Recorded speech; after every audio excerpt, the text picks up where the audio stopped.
যদি সন্তান কোনো দুষ্কর্ম করে তাহলে সেই অপরাধ শুধু কি সেই সন্তানের? না, যদি সন্তান দুষ্কর্ম করে তাহলে অপরাধী তার মাতা পিতাও, যারা পুত্রমোহর কারণে সেই অনুচিত কাজে তাকে বাধা দেননি।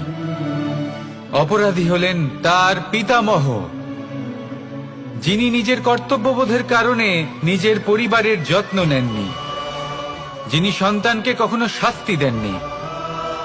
অপরাধী হলেন তার সেই গুরুও, যিনি নিজের শিষ্যের সেই দুষ্কর্ম দেখেও তাকে প্রতিহত করতে পারেননি।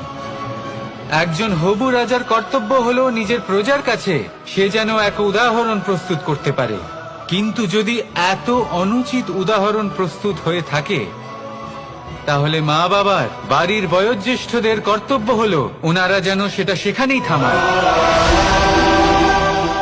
হয় ভালোবেসে নয়তো শাস্তি দিয়ে। যদি না থামানো হয় তাহলে মহাভারত অবশ্যম্ভাবী। রাধা রাধা।